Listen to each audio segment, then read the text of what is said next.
नमस्कार बच्चों, स्वागत है आपका आज के वीडियो में। आज हम लोग नया चैप्टर पढ़ेंगे। किसका? गोधूली भाग 2 चैप्टर 11।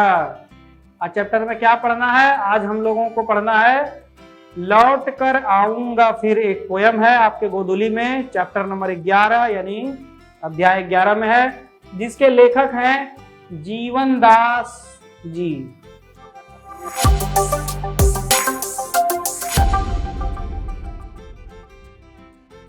चलिए शुरू करते हैं चैप्टर को। थोड़ा बड़ा कर लें ताकि सबको दिखाई सही से दे जाए। चलिए, कहता है बंगाल में सर्वाधिक योग्यता और लोकप्रियता हमारे महान कविकार, ठीक है, श्री रविंद्रनाथ टैगोर जी को प्राप्त था। ठीक है कि बंगाल के सर्वाधिक सम्मानित एवं चर्चित कवियों में से एक जीवन दास का जन्म 1899 में हुआ। 1899 में इनका जन्म हुआ, यानी 19वीं शताब्दी के आसपास हुआ, पहली इदम युग में। और यह जो इनका जन्म हुआ तो उस समय बंगाल क्या पूरे भारत में अंग्रेज का राज चल रहा था। रविंद्रनाथ के बाद बंगाल साहित्य की आधुनिक काव्य आंदोलन के जिन लोगों ने योग्य नेतृत्व में प्रदान किया था, उनमें से सबसे अधिक प्रभावशाली एवं मौलिक जीवनदास ही हैं। यानी रविंद्रनाथ टैगोर के बाद लोकप्रियता और सर्वाधिकता जो थी काव्य आंदोलन में, यानी कविता लिख करके लोगों के बीच आंदोलन भरने में जीवनदास जी का जो है बहुत बड़ा योगदान था। जिन लोगों ने योग्य नेतृत्व प्रदान किया था, उनमें सबसे अधिक प्रभावशाली एवं मौलिक कवि जीवनदास ही हैं। इन कवियों के सामने सबसे बड़ी चुनौती के रूप में था रविंद्रनाथ का स्वच्छंदवादी काव्य। यानी रविंद्रनाथ टैगोर जो पीछे उनके जाने के बाद उनका जो स्वच्छंदवादी कविता थी, यानी स्वच्छंदवादी जो कविता का प्रसार था, काव्य था, वह रखा हुआ था और दुनिया को उसके बारे में बहुत कुछ बताना था। स्वच्छंदवाद से अलग हटकर कविता की नई यथार्थवाद की भूमिका तलाश करना सबसे महत्वपूर्ण कार्य है। स्वच्छंदवाद का मतलब होता है कि कवि लोग के अपने मन का अपना विचार वह लिख करके गए थे। अपने विचारों को रविंद्रनाथ टैगोर जी अपने ही शब्दों में लिख के गए थे, लेकिन जीवनदास लाल जी ने यथार्थवाद को खोजा। यानी वास्तविकता क्या है, इन्होंने जो बातें लिख के दी, यानी रविंद्रनाथ टैगोर का जो काव्य था उसमें जो बातें लिखी थी वह कितनी बातें यथार्थवाद यानी सच्चाई से जुड़ी हुई थी, कितनी ही बात। ठीक है, इस कार्य में अग्रणी भूमिका जीवन दास रही और जीवन दास जी ने इसे यथार्थ में खोजना और समझने का योगदान प्राप्त किया। उन्होंने बंगाल के जीवन में रच बसकर उसके जड़ों को पहचाना, उसे अपनी कविता में स्वर दिया। उन्होंने भाषा, भाव एवं दृष्टिकोण की नई शैली, सोच एवं जीवन दृष्टि को प्रतिष्ठित किया। यानी जो स्वच्छंदवादी विचारधारा थी उसके बीच में रहते हुए, उसके भी बातों को समझते हुए, उसके संस्कार और ज्ञान को अपनाने पर अपना ध्यान आकृष्ट करते हुए उन्होंने यथार्थवाद की परिकल्पना को वहां के जड़ यानी कि वहां के माहौल और समाज में रहकर आगे अपना लेखन या काव्य लेखन शुरू किया।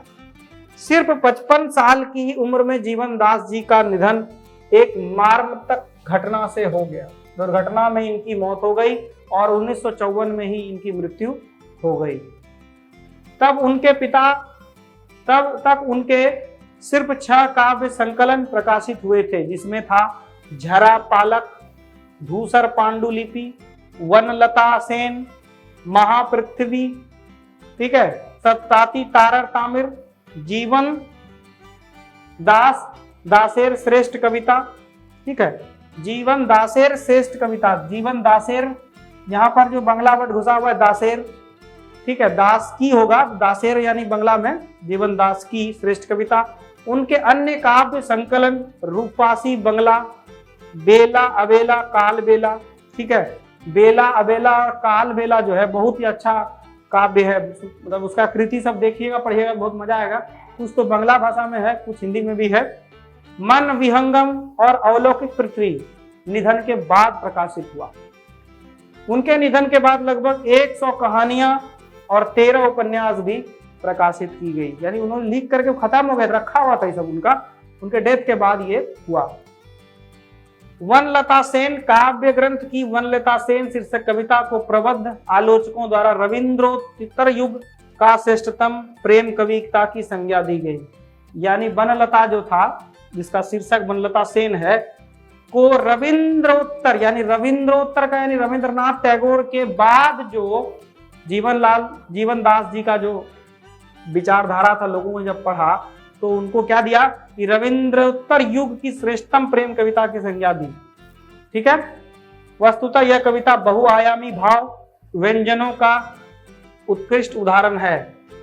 ठीक है। निखिल बंग रविंद्र साहित्य सम्मेलन के द्वारा वनलता सेन को 1952 ईस्वी में श्रेष्ठ काव्य ग्रंथ का पुरस्कार दिया गया था। ठीक है। यह समकालीन हिंदी कवि प्रयाग शुक्ल द्वारा भाषांतरित जीवनानंद दास की कविता प्रस्तुति है। यह कवि की अत्यंत लोकप्रिय बहुप्रचारित कविता है। यानी जो कविता हम पढ़ने वाले हैं आज, कविता का नाम है लौट कर आऊंगा फिर। हमको लगता है इन्होंने अपने मन की बात मौत से पहले लिखी होगी ये कविता। कविता में कवि का अपना मातृभूमि तथा परिवेश से उत्कट प्रेम अभिव्यक्त होता है। बंगाल अपने नैसर्गिक सम्मोहन के साथ चुनिंदा चित्रों में सांकेतिक रूप से कविता विन्यस्त है।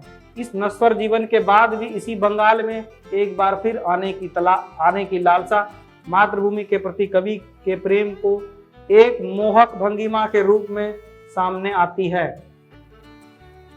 ठीक है। यानी कहने का अर्थ है कि यह जो है पोयम अभी जो हम पढ़ेंगे वह कहीं ना कहीं हमें जीवनदास जी की जिंदगी के बारे में बताएगा। चलिए शुरू करते हैं। लौट कर आऊंगा फिर पोयम का है, थोड़ा पेज बढ़ा करें।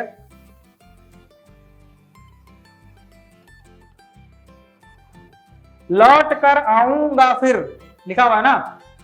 खेत है जहां धान के, बहती नदी के किनारे, फिर आऊंगा लौट कर एक दिन। कवि कह रहे हैं खेत है जहां धान के, जहां धान रूपी खेत है यानी धान के खेत है, उस नदी के किनारे मैं आऊंगा एक दिन लौट कर। बंगाल में कहाँ आऊंगा? बंगाल में जहां धान की खेती नदी किनारे होती है वहां एक दिन अवश्य आऊंगा। नहीं शायद आऊंगा, नहीं हो शायद होऊंगा मनुष्य, तब होऊंगा अबाबील या फिर कौवा उस भोर का, फूटेगा नई धान की फसल पर, जो कोहरे के पालन से कटहल की छाया तक, भरत पेंग आऊंगा एक दिन। इसका मतलब समझ लीजिए पूरा। क्या कहा कि खेत हैं जहां धान के, नदियां हैं जहां बहती के किनारे, फिर आऊंगा एक दिन जरूर लौटकर। बंगाल में नहीं शायद आऊं शरीर में, यानी शरीर के साथ नहीं आ पाऊं, क्योंकि अब मेरी मृत्यु हो जाएगी तो हम नहीं आ पाएंगे वापस जैसा शरीर में ना, पता नहीं मेरा कैसा जन्म होगा। नहीं शायद होऊंगा मनुष्य, यानी तभी मनुष्य नहीं होऊंगा, होऊंगा अबाबील या फिर कौवा। अबाबील का मतलब होता है कोई हवा पानी होगा या फिर कौवे के रूप में होगा। उस भोर का फूटेगा नई धान की फसल पर, यानी उस समय आऊंगा जब धान की फसल फूटती रहेगी, यानी धान का फसल लगभग तैयार होने के परिस्थिति पर होगा। कोहरे के पालने से, यानी कोहरे के पालने से निकलूंगा, यानी कोहरों के बीच से आता हुआ दिखूंगा और कटहल की छाया तक चला जाऊंगा। भरत पेंग आऊंगा एक दिन, ये यकीन दिला रहे हैं कि एक दिन जरूर आऊंगा। बनकर शायद हंस मैं किसी किशोरी का, कहता यदि किसी किशोरी का हो सकता है हंस रूपी, हंस का रूप लेकर किसी किशोरी यानी किसी युवती का, किसी बच्ची का हंस, खिलौना पालतू जैसे कुत्ता गाय बिल्ली लोग पालते हैं उसी तरह हंस, बंगाल में हंस पालने की बहुत प्रचलन है, बहुत लोग वहां पालते हैं हंस। ठीक है। तो बनकर शायद हंस मैं किसी किशोरी का, घुंघरू लाल पैरों में घुंघरू बांध कर आऊंगा। ठीक। तैरता रहूंगा बस दिन भर पानी में, गंध जहां होगी हरी भरी घास। और घुंघरू बांध के भी आऊंगा, और हंस बनूंगा तो पानी में दिन भर क्या करूंगा, तैरते रहूंगा, और हरी भरी घास वाली जगहों पर रहूंगा। आऊंगा मैं एक दिन। नदियां मैदान बंगाल के बुलाएंगे, मैं आऊंगा। जिसे नदी धोती ही रहती है पानी से इस सारे सजल किनारे पर। यानी कहता है कि नदियां मैदान बंगाल के बुलाएंगे, मैं आऊंगा। यानी कि नदियां जो है बंगाल की, वो हमको एक दिन बुलाएगी और मैं जरूर आऊंगा। जिसे नदी धोती ही रहती है पानी, इसी हरे सजल किनारे पर, हरे सजल किनारे पर जो धरती का पैर पखारते रहती है नदी, वहां पर एक दिन जरूर आऊंगा। शायद तुम देखोगे शाम की हवा के साथ उड़ते एक उल्लू को। कभी तुम हो सकता है कि शाम हो रही है और एक उल्लू उड़ करके आएगा, ठीक है, और उल्लू उड़ करके जो है तुम देखोगे कि उल्लू के रूप में भी हो सकता है कि मैं आ जाऊं। यानी कभी कह रहे हैं कि मैं किसी भी रूप में आ सकता हूं। बताते हैं यहाँ पर कि शायद तुम देखोगे कि शाम के हवा के साथ उड़ते एक उल्लू को। शायद तुम सुनोगे कपास के पेड़ पर उसकी बोली, घसीली जमीन पर फेंकेंगे मुट्ठी भर भर चावल। कपास के खेत जहां होते हैं वहां पर भी हो सकता है उड़ करके मैं उल्लू के रूप में आऊं, और जहां भर भर चावल, मुट्ठी भर चावल शायद कोई बच्चा उबले हुए फेंक दे। देखोगे रूपसा के गंदले से पानी में नाव लिए जाते एक लड़के को, उड़ते फटे पाल की नाव।